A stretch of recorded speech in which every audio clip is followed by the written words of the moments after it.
निर्जल एकादशी की कथा भी सुनो।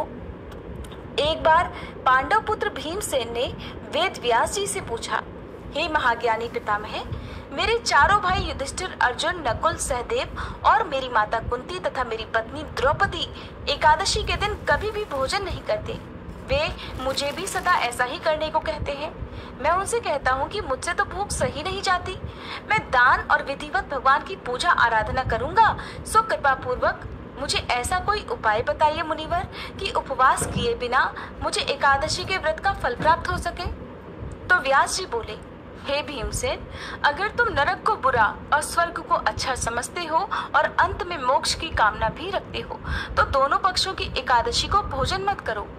व्यास जी की बात सुनकर भीम ने फिर से निवेदन किया, हे महामुनि, जो कुछ भी मैं कहता हूँ वो सुनिए। यदि दिन में एक बार भोजन ना मिले तो मुझसे नहीं रहा जाता। मैं इस स्थिति में कैसे उपवास करूं? मेरे उदर में वृक नामक अग्नि का वास है और बहुत सारा भोजन करने से ही मेरी भूख शांत होती है।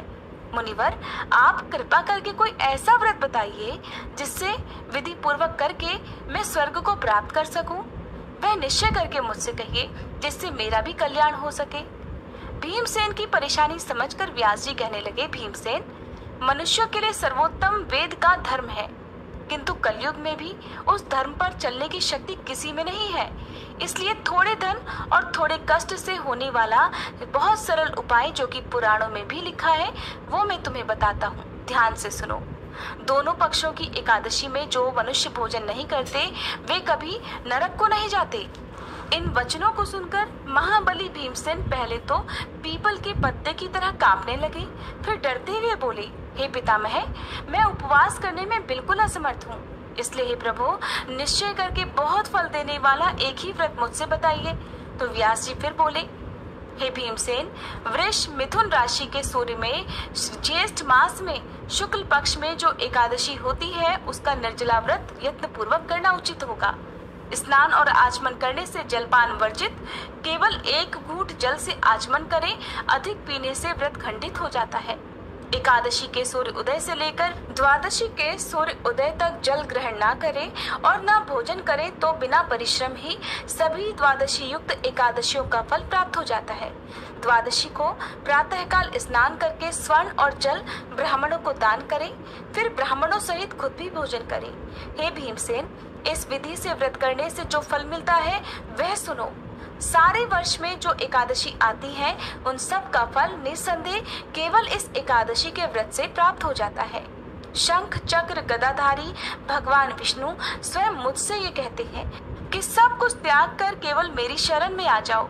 और सुनो भीमसेन, एकादशी का व्रत निराहार करने से मनुष्य सभी पापों से मुक्त हो जाता है। सभी प्रकार के तीर्थों और सभी प्रकार के दानों में जो फल प्राप्त होता है वह सब इस एकादशी के व्रत से ही प्राप्त हो जाता है। कलयुग में दान देने से भी ऐसी सद्गति नहीं होती। अधिक क्या कहूँ भीमसेन, ज्येष्ठ शुक्ल पक्ष की एकादशी को जल और भोजन ना करे। हे वृकोदर, इस एक व्रत से जो फल मिलता है उसे सुनो। सब एकादशी व्रतों से जो धन धान्य और आयु आरोग्यता आदि की वृद्धि होती है वे सब फल निस्संदेह इस एकादशी के व्रत से प्राप्त हो जाते हैं। हे नरसिंह भीम, मैं तुमसे सत्य कहता हूँ कि इसके करने से अति भयंकर काले पीले रंग वाले यमदूत भय देने वाला दंड और फांसी सहित उस मनुष्य के पास कभी नहीं आते, बल्कि भगवान विष्णु के देवदूत उन्हें आकर स्वर्गलोक को लेकर जाते हैं। तब इस प्रकार वेद व्यास जी के कहने पर भीमसेन ने भी इस एकादशी का व्रत किया था, जिसके कारण इस एकादशी का नाम भीमसेनी एकादशी पड़ गया। ये थी निर्जला एकादशी की व्रत कथा। अब आप सभी भगवान कृष्ण की एक बहुत ही सुंदर कथा भी सुनिए। इस कथा को सुनने के बाद निश्चित ही आपके मन में भगवान के प्रति भक्ति और भी बढ़ जाएगी। अगर आप भी भक्ति के सागर में गोता लगाना चाहते हैं तो इस कथा को आप पूरा जरूर सुनिएगा। एक बार किसी गांव में हरिदास नाम का एक किसान रहा करता था और वो भगवान कृष्ण की बहुत पूजा करता था। उनका बहुत बड़ा भक्त था। लगभग हर महीने ही वह वृंदावन जाता और वहाँ भगवान को पेड़ों का भोग लगाता।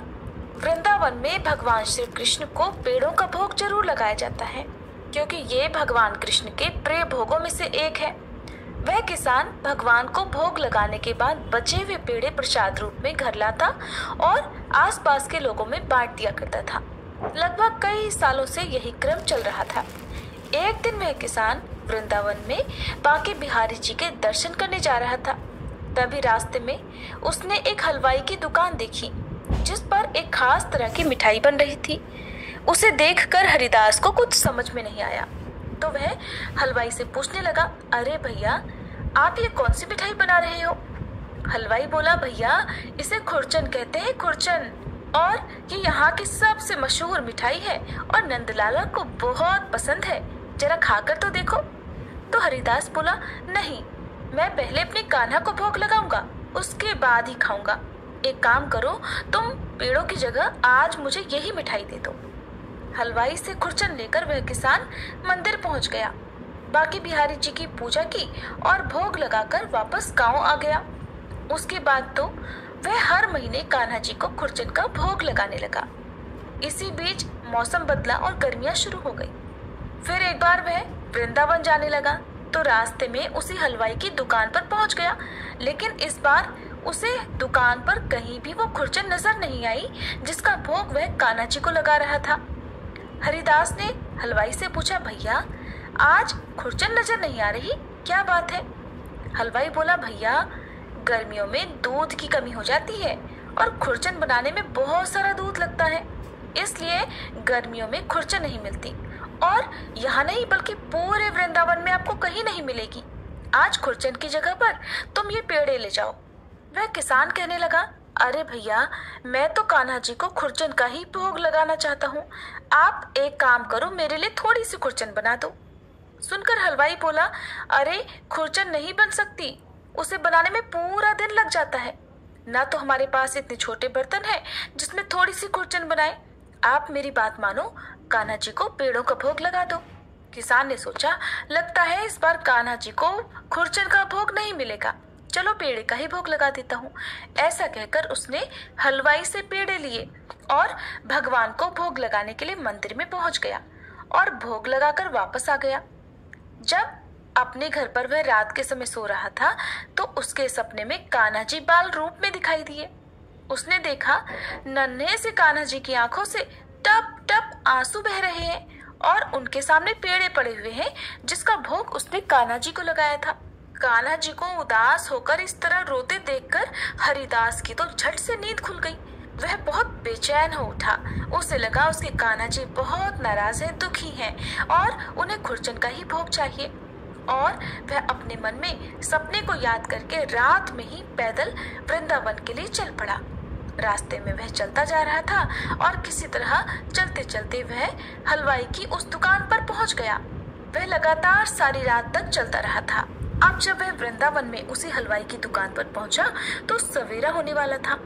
हलवाई भी इतने समय में उस किसान को अच्छी तरह से जान गया था, क्योंकि वह किसान भी लगभग हर महीने ही वृंदावन के उस हलवाई की दुकान पर पहुंच जाया करता, क्योंकि उसे अपने कान्हा जी के लिए खुरचन का भोग जो लेना था। हलवाई ने जब किसान को देखा तो कहने लगा, अरे भाई जी, इतनी सुबह सुबह क्या बात है? तो किसान बोला, अरे भैया, आप मुझे बता दो खुरचन कैसे बनेगी, नहीं तो मेरे नंदलाला तो भूखे रह जाएंगे। हलवाई बोला, हमारे जैसी खुरचन पूरे वृंदावन में कोई नहीं बनाता, हम तुम्हें कैसे बता दे? मुझे तो लगता है तुम्हें किसी हलवाई ने खुरचन के बारे में पता करने भेजा है कि कैसे खुरचन बनाई जाती है, क्योंकि इतनी स्वादिष्ट खुरचन तो केवल हमारी ही दुकान पर मिलती है। और यहाँ तुम कान्हा जी का नाम लेकर झूठी मनगढ़ंत कहानियां बना रहे हो ताकि मैं तुम्हें खुरचन बनाने की विधि बता दूं। चलो भागो यहाँ से और फिर कभी दोबारा नजर मत आना। हलवाई से डांट फटकार सुनकर किसान बेचारा दुखी हो गया और वह कान्हा जी के मंदिर के बाहर जाकर चुपचाप बैठ गया। दुख के मारे वह कान्हा जी के दर्शन करने भी नहीं गया। खाली हाथ जाता तो क्या करता? उसे तो नंदलाला के लिए खुरचन का भोग ही चाहिए था। अब इधर किसान को मंदिर की सीढ़ियों पर बैठे बैठे सुबह से शाम हो गई और वह भूखा प्यासा वहीं बैठा रहा और हरे कृष्ण का जाप करता रहा।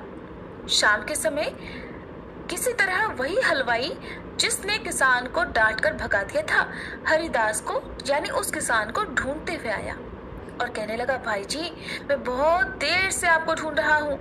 आपको मैंने दुकान से भगा दिया और उसके बाद से ही मेरी दुकान पर तो एक भी ग्राहक नहीं आया।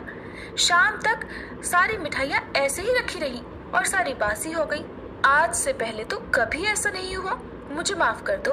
नंदलाला तुम्हारे द्वारा स्वयं मेरी मिठाई का भोग लेना चाह रही थी और मैंने घमंड में आकर क्या किया, तुम्हें अपनी दुकान से डांट कर भगा दिया।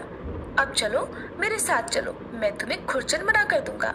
किसान कहने लगा, मुझे क्षमा करो भाई, मेरे कारण तुम्हें कष्ट हुआ।